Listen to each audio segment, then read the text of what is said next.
This is... I mean, this is massively telegraphing that they're wanting to be prepared me, right?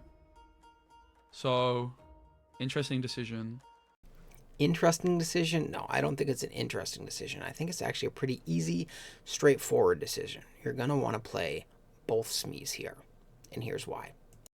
Let's first take a look at the wrong line, which is just playing one Smee, and why that line might actually make sense to a lot of people.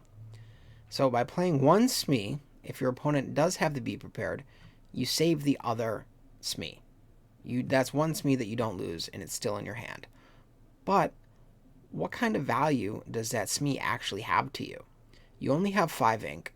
On your next turn, you can't play Smee and Beast. You can only play one of the two. You're going to be playing Beast. That means you're most likely going to be inking the Smee unless the card that you drew is somehow both inkable and worse than Smee, which it probably isn't. The only card I can think of in your deck that is there is the Captain Hook. So you're not really saving a Smee. I guess you're saving an inkable card. But let's look at the flip side. What if you play both Smees? All right, you play both Smees, and your opponent does have Be Prepared.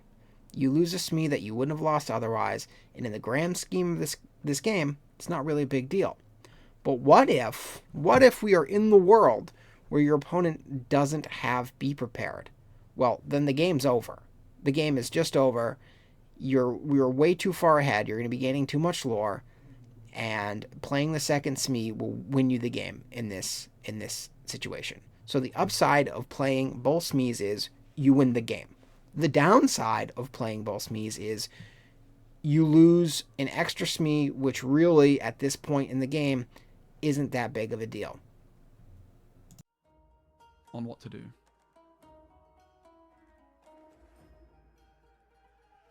My read is there, Be Prepared. I always quest with Merfolk, no doubt. I'm pretty sure I don't quest with John as well. I obviously don't want to play into Be Prepared too much, but I wonder if Mr. Smee just times 1 is enough. I think this is kind of like flirting with the idea of them not going Be Prepared this turn. It's very, very likely they have it. I'm still trying to force the Be Prepared here, in a way. I'm fearing that if I don't play anything, it's not really doing much of anything. It was definitely an interesting idea to play nothing here.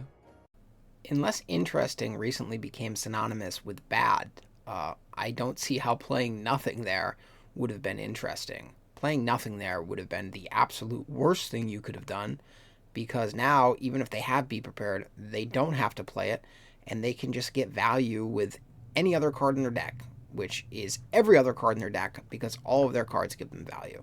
So, yes, playing nothing is not interesting. Playing nothing is just categorically wrong. I'm still trying to basically say you have to Be Prepared me, because they don't want to... If they challenge my Merfolk, they discard, I draw. It's card advantage for me. I want them to challenge my Merfolk. The only way I see them challenging the Merfolk here is if they don't have Be Prepared. If they challenge the Merfolk, then they definitely don't have Be Prepared. I think that is 100% obvious. But also, if I get the Be Prepared from them here with this board, I'm not too unhappy about that either, right? So they actually decided to hold off on the Be Prepared for now.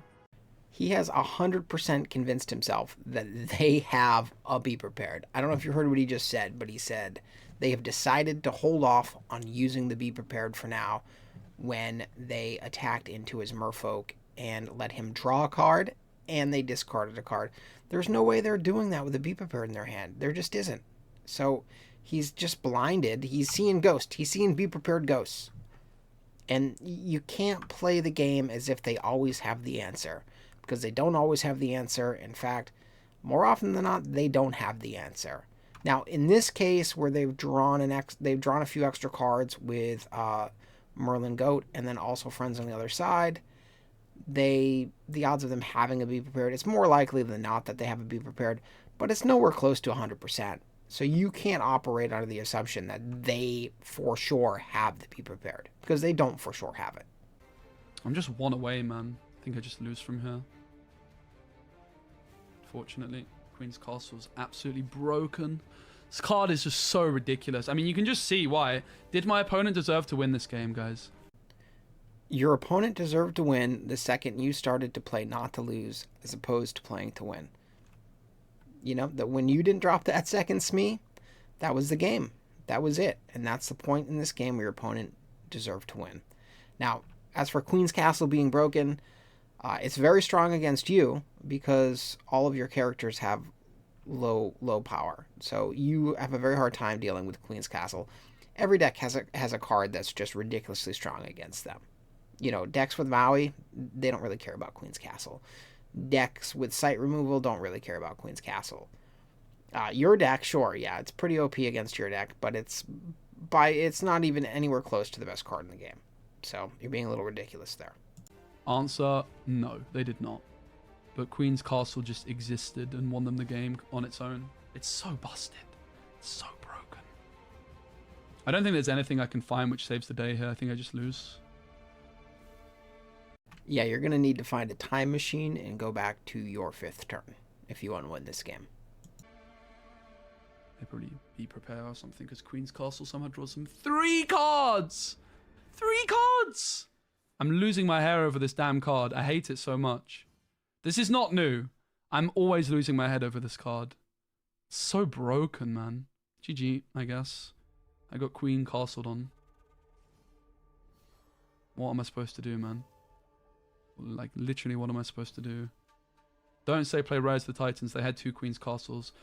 I know. Play both Smees. Imagine I play Rise of the Titans, right? I Rise of the Titans, their Queen's Castle. Then what?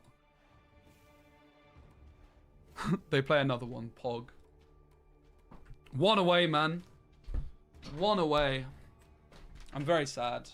I just want to point out that his opponent went that entire game without getting a single Be Prepared. He never had one. He wasn't holding one in his hand. He just never drew one. It's possible that his opponent wasn't even playing 4 copies of Be Prepared. That's another thing. A lot of these decks are running 2 or 3 or 1. Well, not many are running 1, but there's a lot of people running 2 or 3, mostly 3, Be Prepareds. A lot of these decks aren't running 4 Be Prepareds anymore because Be Prepared isn't as good as it used to be because now there are more answers for it. So in response to all the Bare Necessities and Ursulas, they've cut down on the Be Prepareds. So that's another reason you can't just play around the Be Prepared. I mean, when you can play around Be Prepared, you should play around Be Prepared. But in this situation, in this game, there was no reason to play around the Be Prepared. Like, to save a single Smee that you couldn't play the next turn anyway, when playing the second Smee pretty much assured victory. I don't know. I think not playing... I don't think. I know for sure that playing 2 Smees in that spot was 100% the correct play. And he didn't make it, and he lost the game. And that's okay. Everybody makes mistakes. But if you want to improve, if you want to become truly great at something, you have to be able to see your mistakes and understand why it was a mistake and then correct it so that in future games you don't make the same mistake.